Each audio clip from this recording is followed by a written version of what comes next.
As soon as I walked through the door, I knew something was wrong. Darla looked upset. She was standing in the living room with her hands together, shifting from one foot to the other. After 24 years of marriage, I had seen this enough times to know there was a problem. Darla usually gets home from her dental work about 30 minutes before me. She uses that time to start dinner and change her clothes. But today, she was still in her work clothes, and there were no smells from the kitchen. When Darla changes her routine, something's off. "Dick, we need to talk," she said nervously. "Of course, dear," I replied quietly, sitting down in the chair. Now it was her turn to speak. "What's wrong?" "I don't know how to say this easily, Dick, so I'll just say it. I want a separation and maybe a divorce," she said confidently. "I think a trial separation would be best, but it might lead to divorce." "All right, dear," I said calmly. "I'll move out right away." As I got up to head to our bedroom, I saw Darla's shocked expression. She probably expected me to ask more questions or talk about it. But during our marriage, I always liked surprising her by reacting in ways she didn't expect. To this day, she never ceases to be amazed. She was the predictable one, not me. If my immediate acceptance of her desire for separation took her by surprise, my return to the living room less than a minute later with 2 large and fully packed suitcases made her stagger. I set the luggage by the door, pulled a piece of paper out of my pocket, and held it out to Darla. "Here's my new address and phone number. You can still call me on my cell phone. I only have one separation requirement. If you make love to anyone other than me, we proceed immediately to divorce. If you are just trying to find yourself, as they say, we can get back together when you do. I don't agree with just being used a few times with no consequences or punishment, and then letting you decide you want me back," I warned. "One punch and you're out." Before Darla could speak, I pulled out my cell phone and dialed a number. "Hello, Becky, it's Dick. I was wondering if you'd like to meet me Friday night for dinner," I asked. "You know the answer to that, Dick?" Becky laughed. "I'll be there with bells on, but I can forget the underwear." I grinned, closed my phone, opened the door, and grabbed my suitcases. I casually strolled down the sidewalk to my car, leaving Darla in disbelief and unable to express herself. Becky and I had a lovely steak for dinner, nothing fancy, and then went back to my flat. The phone by the bed rang, just as she had brought me to my third ecstasy. Holding me in her rather cozy love nest, Becky leaned over and picked up the phone. "Hello," she answered breathlessly. "Darla, will he be able to call you back in a few minutes? He's in a bit of a bind right now, and he needs to relax a bit, but I think I can hurry him up. Be nice and give him half an hour. Well, just in case the train arrives at the station a little later than I expect, okay?" After Becky hung up the phone, she started moving with even more energy. I held on to her as she worked hard to get me to finish. This time, we reached the end together. I waited a few minutes for my heart to slow down and for Becky to get off me. Then, I picked up the phone and called the number that had been mine just a couple of hours ago, my home number. Darla answered almost immediately, before the phone even finished ringing. "Hello, is that you, Dick?" "Yeah, it's me, Darla. I'm sorry I couldn't answer earlier, but I called you back as soon as I was able," I replied more than smugly. "What the hell is going on, Dick?" Darla demanded an answer. "You already had a place to stay, and your suitcases were packed before I even told you I wanted to separate. Then I call your number to discuss our situation, and this fool answers my phone. She almost admits she's onto you right now. Let's just say I didn't want to be caught with my pants down this afternoon when you decided to tell me you wanted to separate. Being caught with my pants down a few minutes ago is far less unpleasant. Becky's not really stupid. At least I don't think so." I grinned, stroking her smooth ass. "I guess I could ask her about it if it's important for deciding if we're going to reconcile or not." "Bastard," Darla blurted out. "You told me we weren't going to make love to anyone while we were apart. This is just a test." "That's not exactly what I said, Darla," I countered. "I told you that if you make love to anyone else, we're definitely getting a divorce. I never said anything about not having it." "You're a real piece of shit," Darla snapped at me. "Why do you think you can play by different rules, or even dictate them? If you can go and sleep with whoever you want, I sure as hell think I'm entitled to it too. What's good for the goose is good for the gander, and all that, Dick." "Of course you can, Darla. I'm just telling you it's bound to lead to our divorce." "I won't be a cuckold," I declared. "Then, we should get a divorce because you slept with that girl, shouldn't we?" Darla asked. I think we should file for divorce Monday morning. That seems fair, doesn't it? Not really, Darla. Let me explain. You're the one who chose to separate, which forced us apart, even though I didn't want it. You did that by your own choice. That's a big difference. Plus, I told you from the start that if you slept with anyone else, I would divorce you. You never said anything like that to me. In the end, though, you still have the right to file for divorce if you want to. So if that's what you want, go ahead and file. It's that simple, I concluded.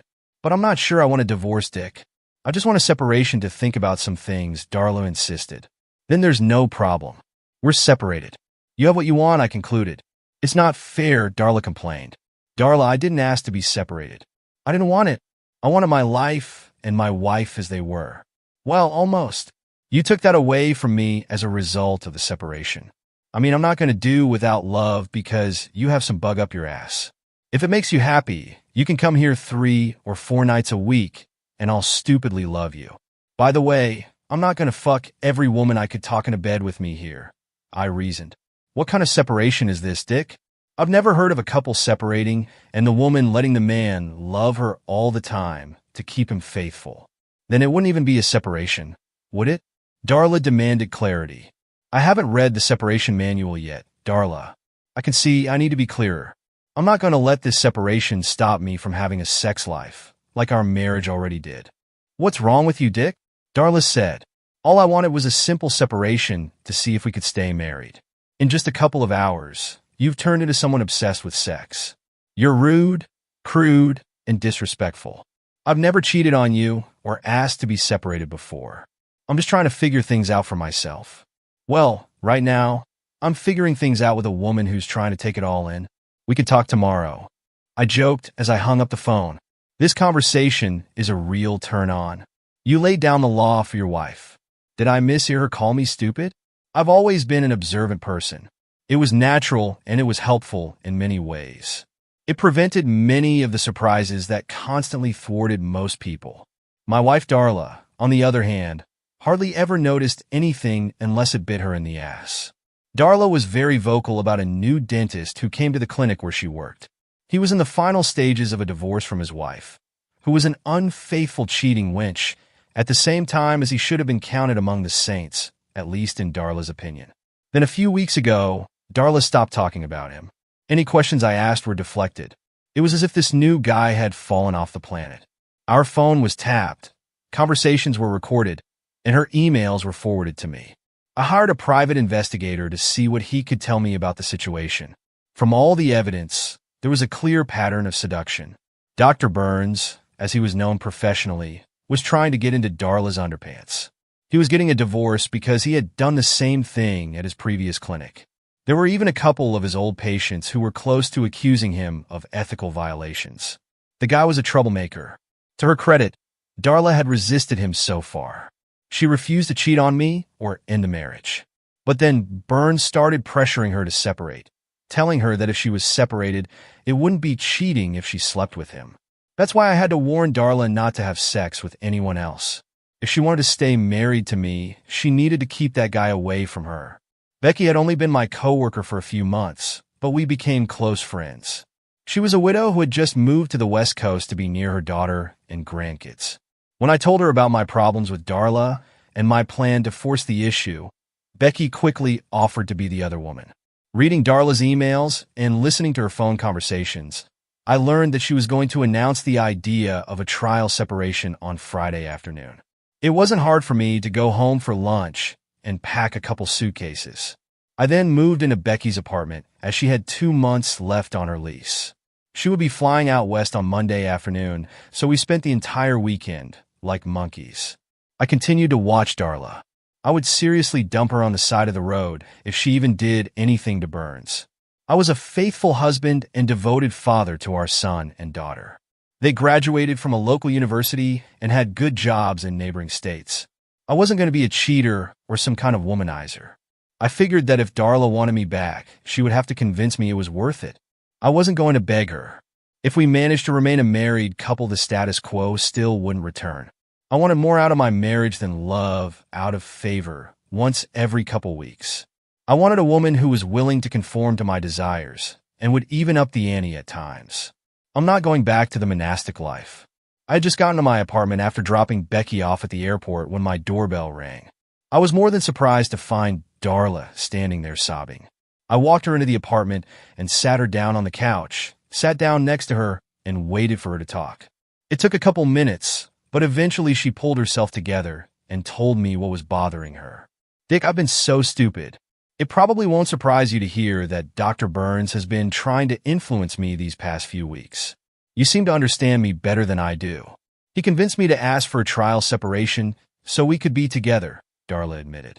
He told me that if we were separated, it wouldn't count as cheating and that you'd even treat me better when I decided to take you back. But things didn't go as planned. You were already prepared, bags packed, a place to live, and even a girl to move in with. And here I am, stuck with my brilliant idea. I'll never figure it out.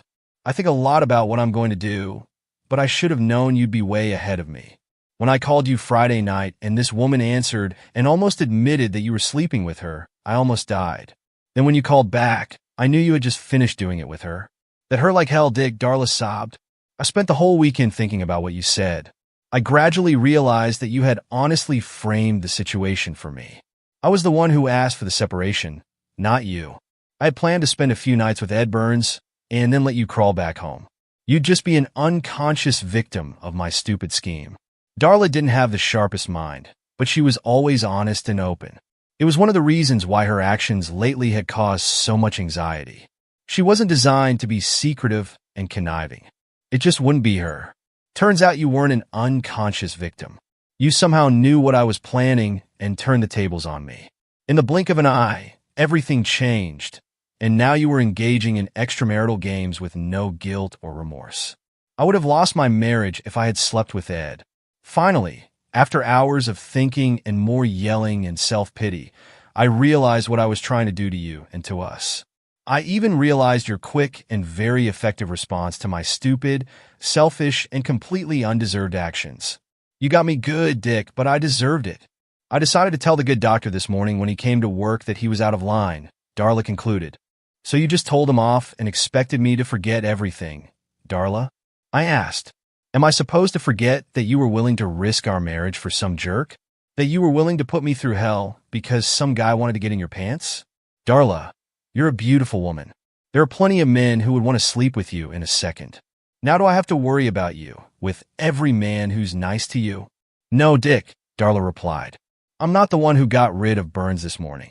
When he showed up, a couple of cops were waiting for him in the parking lot. He was arrested and charged with rape, and who knows what else.